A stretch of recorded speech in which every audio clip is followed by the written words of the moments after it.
Hey, what's up guys? Hope everyone's doing great, and today we're going to do a new video, and this one's kind of a long time in coming. I've put a lot of thought into how I want to do this video, and we're going to have a build, quote-unquote, guide about a Jedi Sentinel for Knights of the Old Republic 1 and 2. Now, I say quote-unquote guide because, as you should know if you watch any of my videos on my channel, I'm not into just giving you guys a list of numbers to put into attributes and just say, there you have the perfect Sentinel. Because I want this to be your character. I don't want you to just play my character. So it's kind of up to interpretation, especially the Jedi Sentinel, because they're built for role-playing and character interpretation. There's so many different ways to play a Sentinel. That's what makes this video really hard to make. So we're going to go ahead and talk about the attributes, skills, feats, and force powers of a Sentinel. So hopefully you enjoy this. If you do like this, go ahead and drop a like. It does help other people find this video. And if you enjoy it, go ahead and hit the subscribe button and the notification bell, so that you get notifications for any new videos or live streams. So without further ado, let's go ahead and talk about attributes. So to start off with attributes, let's go ahead and look at what the game recommends. And really, it's not too terribly bad. They have 12s in Strength, Wisdom, and Charisma, and then a 14 in Dexterity, Constitution, and Intelligence. Hopefully you're familiar with what each of these attributes does. For a quick highlight, Strength is how hard you're going to hit it with a melee weapon, and your chance to hit with a melee weapon. Dexterity is going to be your defense, your chance to hit with a blaster, which we don't care about. And depending on the game, KOTOR 1, it's your chance to hit with a lightsaber if it's higher than your strength. And in Knights of the Republic 2, if you have finesse melee weapons, it's also going to affect your chance to hit, again, if it's higher than your strength. Constitution is going to be your vitality points or your health. In Knights of the Republic 2, it also will determine what implants you can use. So that's a big difference from Knights of the Republic 1 to 2. So know that. Intelligence, how many skill points you get, and it's going to be used as your modifier whenever you do a skill check. Wisdom and Charisma, force potency. Wisdom will expand your force pool as well. Charisma will improve your ability to persuade people. It will be the attribute used whenever you're doing a persuasion check. It also will reduce the penalty if you use a force power of the opposite alignment. So for example, if I'm a light side Jedi and I want to use Force Storm, I will have to pay less of a penalty if I have a higher Charisma. Now, this isn't just a very bad layout. Let's start with Intelligence, because probably one of the reasons you're picking a Sentinel is you want to focus on skills. You want to focus on that role-playing aspect of the game. 14, I would say, is probably the most I would put in. If you want to absolutely max out your skills, you might go 16. If you're like me and you want to be able to use all the skills, but you don't necessarily need them maxed, I personally would go at 12. Not saying 12 is, again, the correct answer. That's what I would do. But I would say anywhere between a 12 and a 16 is an acceptable value. If you go less than 12, then you're going to be missing out. If you go higher than 16, then that's just kind of overkill. Constitution, I would say 14. I would go with 14 because that's where you're going to be able to use implants in Knights of the Republic 2 that are pretty good. Like your retinal combat implant, your inside implant, stuff like that. That's going to require 14 Constitution. If you want to use those like Uber level feats or Uber level implants, you might go higher. Up to you if you want 16, 18. It's up to you if you want to be beefier than that. I would say 14. I'm comfortable at 14. I would recommend 14. If you want more than that, go for it. I wouldn't probably go less. Dexterity and strength. So, hot take here. I personally would prioritize dexterity over strength, and here's why. Let's be real honest. You're picking a Sentinel. You knowingly chose not to pick a Guardian. So you're probably not super into being on the front lines and just slashing everyone and trying to min-max and get the highest damage as physically possible. Because if you wanted that, you would probably have picked the Guardian. Dexterity build Jedi are super underrated, and it's not the min-max or the best way to do it, but you're going to get sufficient damage with a dexterity-based Jedi. So honestly, I would go 14 or 16 in dexterity, and honestly just a 10 in strength. You're going to get enough crystals and upgrades for your lightsabers that you really don't need it, and you can get crystals that change your attributes. You can get all sorts of different upgrades to upgrade your strength. You don't need it. Again, hot take. Some people preach strength, so if you want to play strength-based, go for it. I'm not telling you not to. Now, what I would probably do, Wisdom and Charisma, they give me a 12. What I would probably do is go 14 and 14.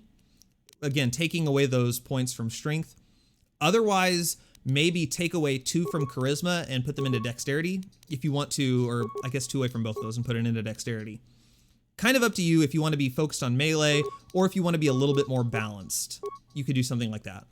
Again, it's up to you. This is probably how I would set up my character. Again, personal level. Not saying it's the correct way to do it, but this is pretty nice. It's going to mean you're going to have a good chance to persuade. You're going to pay a less of a penalty.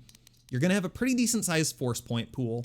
You're going to be pretty good at you're going to be pretty good at everything. Again, this is not a min-max class, so there is no really min-max answer in my opinion. Just do whatever seems right to you. All right, so next let's talk about skills. This one's really hard to talk about. There's not really a correct answer to this either because it's a role-playing game, and this really does affect the role-playing experience, so it's really up to you. A lot of these skills are going to be used whenever you're doing checks throughout the game, so just know that. The only piece of advice that I would probably give, treat injury is usually really nice to have, especially if you run low on force points. If anything should happen early in the game, treat injury is always nice to have. Not essential. I would recommend security. I'm not saying max it out. I'm not saying always keep it at the highest tier that's physically possible, but have it high enough that you're able to unlock containers for wherever you're at. Because I ran into the point where I could unlock some, but there were a lot of them that I couldn't, and I was missing out on the gear that was inside because when you break a lock, you break the items inside of them sometimes. So I would say the one regret I have from playing as a Sentinel is not having a high enough security. So just keep it relatively high. Other than that, I personally usually go persuade, treat injury, and then maybe like stealth and awareness, stealth and computer use. It's up to you. There's no correct answer because it's your character and what you want them to be proficient in. All right, so now let's talk about feats. And as you go through the game, you're going to get several feats. You're not going to get as many as a Guardian, but you're going to get a lot more than a Consular. So the first thing I would say is I would probably go 2-weapon fighting. You're not going to be as inept at lightsaber combat as, say, a Consular. So I would say 2-weapon fighting is probably the way to go. If you want to play dueling for role-playing purposes, of course, there's nothing wrong with that. I would just probably personally go with 2-weapon fighting. You don't need the armor proficiency. Caution, empathy, stuff like that for skills, you don't really need. If you want it, go for it. I'm not going to recommend it. Now for your fighting style, again, it's up to interpretation. It's up to whatever you want your character to be good at. I would probably go with flurry or power attack. Now, I do have a higher respect for critical strike after I've played around with critical hits more. I would still probably go with one of these two. And if I'm you and I'm trying to pick one, what I would think about is I'll put a card in the top right-hand corner on a video that goes a lot more in depth on this, but Flurry is going to be better, A, if you don't have Master Speed, or B, if your weapons are super decked out, like you've got super strong weapons, like you've really improved them a lot, then you're going to be able to compensate for the plus 12 damage that you're going to get. Otherwise, they're about the same if you have Master Speed. Power Attack is better at a low level, it's better when you're not as good, so I'd probably go Power Attack now knowing that. If you asked me a year ago, I would have said Flurry, but I think Power Attack is probably the way to go. Again, up to you though. Conditioning, let's talk about conditioning. So usually I'm pretty pro conditioning because it affects your saving throws, which is your ability to resist detrimental effects like stun, insanity, poison, stuff like that. However, as a Jedi Sentinel, you are going to get immunity to fear, stun, and paralysis. That's going to take care of a lot of the things you're going to save against. It's not going to mean you don't need any saving throws, right? You can still get poisoned. However, I don't know that this is really necessary. So if you want to get it, I would put it on the back burner. I'd say it's not super important, but I'm not pro conditioning with a Sentinel. Personal taste. Okay, blasters we're not worried about. We're not going to talk about blasters. Weapon proficiency, weapon focus, up to you. Your choice. I don't think you really need it. If you feel like you need it, go for it, but the +1 to hit might be nice early on, but towards the end of the game, it's not really going to matter too much. Toughness, I would say, is really nice to have. Especially if you're playing on a harder difficulty, toughness, super important. So get toughness. Jedi Defense, I like. I like Jedi Defense. You don't need it, certainly. All it does is it give you a +3 of blaster deflection rolls. It's nice to have. It's kind of fun also to take out troops without ever having to use your blade. But your choice. You don't need to have it. I think it's kind of fun. I didn't really want to spend my points on anything else, so I picked Jedi Defense. Again, up to you. Dueling, probably not. Up to you. Dual Strike, you probably don't need. Regenerate force points, kind of nice to have, but again, not required if you want to use that feat somewhere else. It's kind of nice to replenish your force points, especially if you don't have as many, if you wanted to focus more on lightsaber combat. So you can think about that. Close combat, again, we're not talking about blasters. Now, class, skill, demolitions, and repair. That is going to make it so you only have to spend 1 skill point when you upgrade those instead of 2. I personally, I think, got both of these when I last played as a Sentinel. You don't need them, but they're kind of fun to have. They, again, unlock different dialogue options and role-playing aspects of the game. So you don't need them, but I think they're kind of fun. So up to you, your choice. I'd probably take them, but up to you, whatever you want to do. If you chose to go dexterity-based, you will need finesse melee weapons. You have to. They've changed that from Knights of the Old Republic 1 to 2, that now you need this for a lightsaber to be considered a finesse weapon.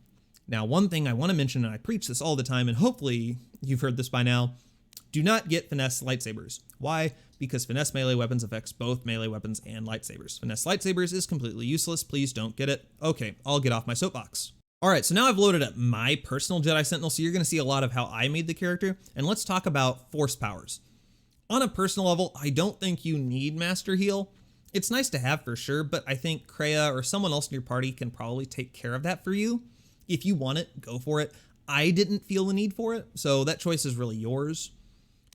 Force Aura, it's nice to have. Like, I'm certainly not going to tell you that having a +6 to your defense is bad. I don't prioritize it, but I'm not going to tell you not to. Master Speed, I'm going to tell you to prioritize. Master Speed is super nice, especially in the early game, to get Knight Speed because that gives you a +1 attack per round, more damage. Always nice. So I would definitely recommend Master Speed. Master Valor, I don't necessarily think your character needs to have it, but someone needs to have it.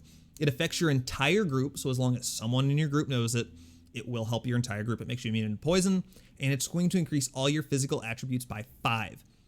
Huge. So I'm going to say I'm a big believer in Master Valor. You don't need to have it, just make sure someone in your party does.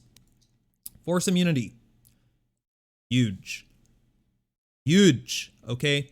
I'm a big believer in Force Immunity. It's not required. You can certainly beat the game without it, but this makes it a whole lot harder for opposing Jedi or Sith to use force powers effectively on you. It makes it much easier for you to save. In fact, it's the only way to save against Plague is using Force Immunity.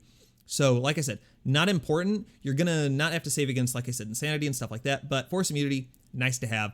I'm a big believer. Now, Energy Resistance, Force Barrier, you really don't need. I'm not going to say that to get them, but if you get them, I'm not going to say you made a stupid choice. Master Battle Meditation, really nice to have. It's going to give you a lot of buffs whenever you're doing battle, and it can debuff your enemies if they don't save against it. So Battle Meditation can be, it really can turn the tides in battle. Force Body, you don't need. Don't get it. Revitalize, up to you. Some people really like it. I'm kind of the opinion where if I'm at a point in a battle where I need to use Revitalize, it's going to, 1, drain most of my force points early on in the game, and 2, they're not going to come back with a super high amount of health. So if I get to a point where I need level 1 and potentially level 2 Revitalize, probably going to be in trouble anyway. So Revitalize is not super important to me, but if you feel that you need it, go for it.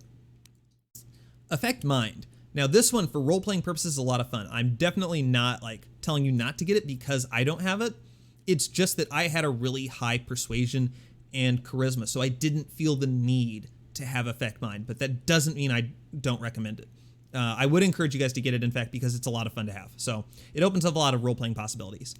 Force Deflection you don't really need. It's kind of nice to have early on in the game, but like I said, not super important. Now, Stun and Stasis Field, I think it's kind of nice to have. I would probably have either Stasis Field or Insanity. They save against different things, but it's nice to be able to just stop an entire squad of people. I was also playing as a Watchman, so once you stun them, then you get to start dealing sneak attack damage and have some fun with that. So Stasis Field I like, but you don't have to have it. I'm not a super huge fan of Destroy Droid because I'm not really worried about it. Shock can also hurt droids. Plus, you can use them to destroy mines. Again, not super worried about it. So if you want it, go for it. Not for me. Kill, if you're going Force Path, Kill's really nice to have. Wasn't really my cup of tea, but it's certainly a lot of fun to have. So I say go for Kill. It's a lot of fun. Plague, also a lot of fun. If you're going for a Force user or even a not Force user, because once again, difficulty class of 100 means that unless they use Force Immunity, it is impossible to save against. They will not save, they will get hit by the Plague. It's kind of a lot of fun to use, so go for it. Insanity, also a lot of fun to have. I had Stasis Field, so I didn't really need Insanity. Force Storm. I would be kind of silly if I didn't tell you to get Force Storm. It's a lot of fun. It's probably one of the most fun powers in the game to have, so by all means, go get Force Storm. It's a lot of fun to have. If you don't, you know, that's your choice, but I always like to have it. It's kind of fun. Force Wave, another one that I think is a lot of fun because it's similar to Force Storm, doesn't deal near as much damage, but it will also give a chance to stun your opponents if they, you know, get blasted back by it. So, kind of fun to have. Death Field, it's kind of fun to have, but it's not super great. It's nice if there's a whole, and I do mean a whole bunch of enemies, because that will be effective at healing you. Otherwise, it's not going to be super effective at healing you. So kind of take it for what it's worth. Up to you if you want that one. Force Breach, nice to have, again, not required. This one though, it's basically that reverse card in Uno. It's reverse and draw 5 all at the same time. So if you're going up against someone and they use Force Valor, Force Speed, all of those other points, you basically use Breach and say, sucks to suck. You now have to cast those all again. It does cost you a lot of force points, but it's an extremely effective skill. So take it or not, it's up to you. I like it, but you don't need to have it. Advanced Lightsaber Throw. You probably don't need it. I only recommend Advanced Lightsaber Throw if your character is going to be inept at lightsaber combat. Why? Because Advanced Lightsaber Throw is guaranteed damage. They have to be far away from you, but it's guaranteed, but it's not a whole lot of damage.